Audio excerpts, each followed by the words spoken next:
My name is Amoakoh, a student of the University for Development Studies, studying forensic science in the Department of Forensic Science under the Faculty of Bioscience. And today I'm presenting on environmental forensics, how environmental forensics unmarks environmental crimes in our society. First of all, define environmental forensics. But before the definition of environmental forensics, we can see that the phrase is made up of two words, the environment and forensics. So when we talk about the environment, according to the US EPA, is made up of both the natural and man-made built surroundings which we interact with.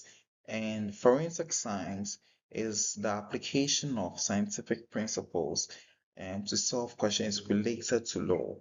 So joining these two words together, the environment and the use of scientific principles to solve questions related to law, we can say environmental forensics is the application of scientific methods and principles to answer questions related to the environment in a legal context. So these questions required us to perform physical, chemical, and historical evaluation of the environmental crime. So in this case, contaminants in soil, water, or air for the purposes of us developing a defensive scientific and legal conclusion regarding the composition or morphology or and the source of that particular contaminant that is being released in our environment. Now, um, why should we encourage the study of environmental forensics in society or in our various institutions? So, one is that environmental forensics facilitates in the investigation of a range of environmental issues. So, with the help of environmental forensics, we can investigate environmental issues such as water pollution, air pollution, and waste disposal issues in our societies. Another factor is that environmental forensics help us to determine the composition and the morphology of a suspected particle and possibly help us to identify the source of that particular particle. Another reason is that these data that are being gathered by environmental forensic sciences are being utilized by public health professionals to understand the potential risks and then the impact of that particular pollutant in our society, the impact of it in terms of life in the society and then in the environment.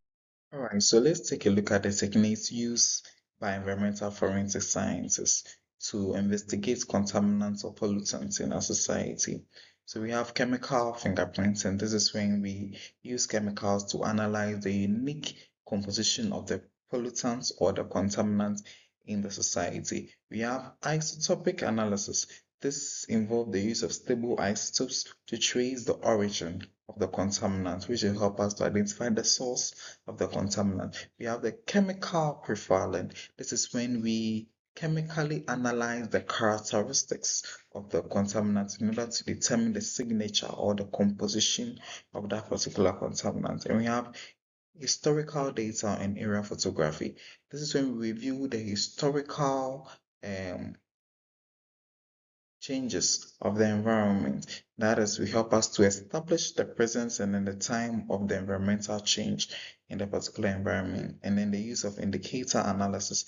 This involves physical, chemical, and biological indicators to determine and quantify environmental crimes in our communities. So now let's take a look at the contaminants that are being investigated or that are being used by environmental forensics. So some of the contaminants that are being used or investigated by environmental forensics is petroleum hydrocarbons.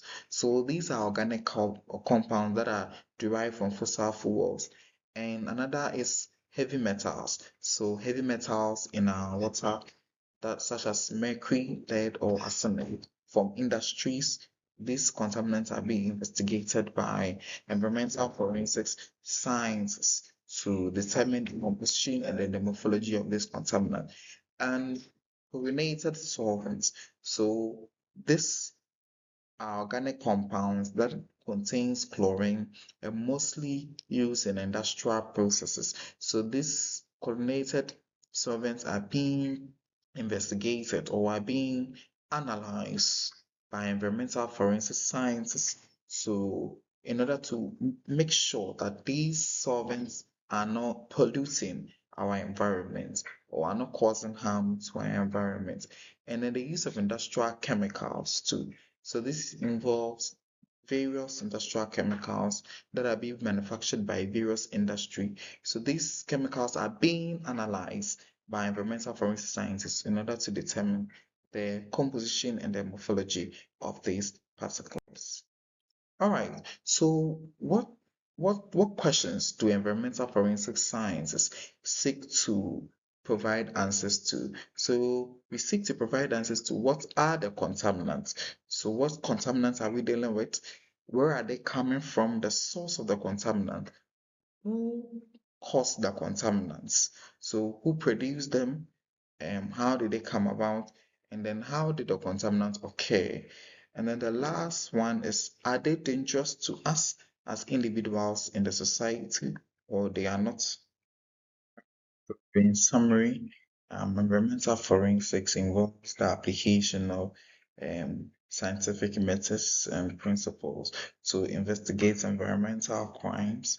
So these crimes can be water pollution, air pollution, in order for us to identify the causes of this environmental crime, the people responsible for this environmental crime, and is the environmental crime causing harm to us?